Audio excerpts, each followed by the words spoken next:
Ένα ξεχωριστό τουρνουά ανθρωπιάς πραγματοποιήθηκε στο γήπεδο της Ξυλαγανής με τη συμμετοχή του Ορφέα, το ΤΕΠ Παθρακικού και Ξάνθης και της Νέας Χιλής Αλεξανδρούπολης, καθαρά για φιλανθρωπικό σκοπό, αφού μέρος των εσόδων πήγαν στο χαμόγελο του παιδιού. Νικήτρια του τουρνουά ήταν η ομάδα των ΤΕΠ του Παθρακικού. Και όλα αυτά γίνονται για έναν πολύ ιερό σκοπό, για να μαζέψουμε χρήματα για το χαμόγελο του παιδιού. Ευχαριστούμε πάρα πολύ και τον κόσμο που μας τίμησε και ήρθε εδώ σήμερα να παρακολουθήσει αυτούς τους αγώνες. Πρώτον αυτό. Έγινε και η προπόληση και ευχαριστούμε και αυτόν τον κόσμο που δεν ήρθε στο γήπεδο. Εμείς είχαμε το χαμόγελο του παιδιού στη φανέλα μας, χωρίς να βάλουμε κάποιο χορηγό.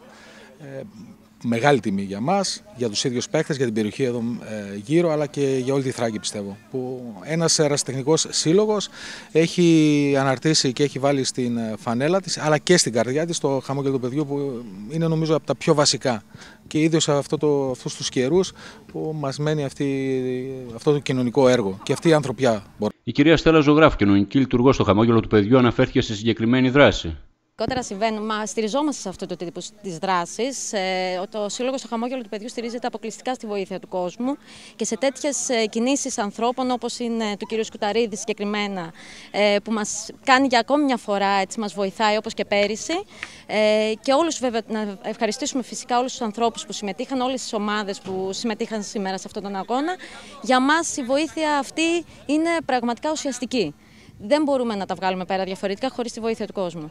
Το χαμόγελο του παιδιού το τελευταίο χρονικό διάστημα αντιμετωπίζει αρκετά προβλήματα. Ναι, αντιμετωπίζει τελευταία προβλήματα, αλλά χάρη σε εσάς, όπως είπα και πάλι, μπορούμε και στεκόμαστε στα πόδια. Τα 10 σπίτια του Συλλόγου μπορούν ακόμα και υπάρχουν και θα υπάρχουν, δεν πρόκειται να κλείσουν. Γιατί υπήρξε και μια παρανόηση πάνω σε αυτό το κομμάτι ότι θα κλείσουν τα σπίτια. Τα σπίτια δεν πρόκειται να κλείσουν, ό,τι και να γίνει. Υπάρχουν τόσα παιδιά τα οποία φιλοξενούμε και γι' αυτό βρισκόμαστε δίπλα τους και να στηρίζουμε αυτά τα παιδιά που το έχουν ανάγκη.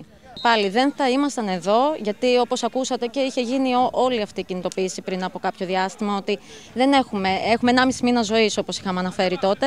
Αν δεν υπήρχε αυτή η κινητοποίηση του κόσμου, δεν θα μπορούσαμε να έχουμε όλες αυτές τις δράσεις τις οποίες έχουμε τώρα. Θα έπρεπε κάτι να κόψουμε, αλλά δεν θέλουμε να κόψουμε τίποτα, γιατί όλες οι δράσεις είναι για τα παιδιά. Για τη συμμετοχή του στο τουρνουά για το χαμόγελο του παιδιού μίλησαν και 3 ποδοσφαιριστές του Ορφέα Ξυλαγανής. Οργανώσαμε ένα τουρνουά για το χαμόγελο του παιδιού. Βοηθάμε όσο μπορούμε το χαμόγελο και την ομάδα και προσπαθούμε να βρισκόμαστε συνεχώς σε τέτοια τουρνουά για τον καλό όλων, για θέαμα, ποδόσφαιρο. Δημιουργήσαμε αυτό το τουρνουά έτσι ώστε να μπορεί να έρθει κόσμο στο γήπεδο, να δει 4 καλές ομάδες και από τον νομό εδώ πέρα και από τον νομό του Εύρου. Βοηθάμε το χαμόγελο του παιδιού. Έτσι, είμαστε πολύ πρόθυμοι για αυτές τις διοργανώσεις και πάνω απ' όλα να υπάρχει ωραίο πνεύμα, αθλητικό πνεύμα. Φορώντας αυτή τη φανέλα νιώθω πολύ ωραία και όπως είπα η ομάδα στηρίζει πάντα το χαμόγελο του παιδιού. Για το σκοπό του τουρνουά μίλησαν και οι 4 προπονητές των ομάδων: Νίκος Μπαχαρίδης της Νέας Χιλής, Κώστας Μπεντερλής στον ΤΕΠ Ξάνθης, Σάκης Κουλής του Ορφέα Ξυλαγανής και Ζόραν Στοΐνοβιτς στον ΤΕΠ Παθρακικού. Νομίζω ότι όλοι το καταλαβαίνουμε ότι είναι πάρα πολύ σημαντικό και όσο μπορούμε και εμείς μέσα από τον αθλητισμό και την παιδεία που υπάρχει στον αθλητισμό να βοηθάμε για αυτές τις ανάγκες, για αυτές τις περιπτώσεις. Ο Νίκος Μπαχαρίδης μίλησε για τη νέα του εμπειρία ως προπονητής. Η Δελταεθνική είναι πάρα πολύ δύσκολη κατηγορία. Εντάξει, εμείς θα προσπαθήσουμε για το καλό ποδόσφαιρο, να κερδίσει το ποδόσφαιρο και ο στόχος μας θα είναι η σωτηρία της ομάδας μας. Είναι πολύ καλό αυτό το πράγμα να γίνεται. Πιστεύω ότι ο κόσμος θα ευχαριστηθεί από το θέαμα που θα δει. Ήδη έγινε ένα καλό μάτς. Νομίζω ότι και εμείς θα προσπαθήσουμε να δείξουμε ό,τι καλύτερο και να χαροποιήσουμε τον κόσμο. Νομίζω ότι πρέπει να συμμετέχει γιατί είναι ένα κοινωνικό σπόρο το ποδόσφαιρο και γενικά ο αθλητισμός. Σίγουρα είναι μια αξιέπαινη προσπάθεια της διοίκησης μας με πρωτεργάτη τον Γιώργο του Σκουταρίδη και για μας και τους ποδοσφαιριστές που αγωνίστηκαν τα παιδιά και για τους προπονητές αποκτά ιδιαίτερη σημασία ένα τουρνουά όταν ο σκοπός είναι φιλανθρωπικός.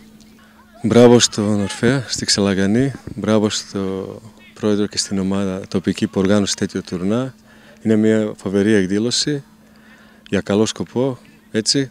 Και όπως βλέπετε οι καταστάσεις στη Ξυλαγανή είναι φανταστικές και ανταποκρίθηκαν 4 ομάδες για αυτό το τουρνουά και είναι μια καλή κίνηση για φιλανθρωπικό σκοπό.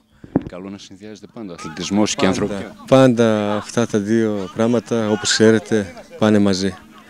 Και εμείς από τη σημεριά μας πάντα είμαστε παρόν σε αυτές τις εκδηλώσεις, ο Παντρακικός και όλες οι ομάδες.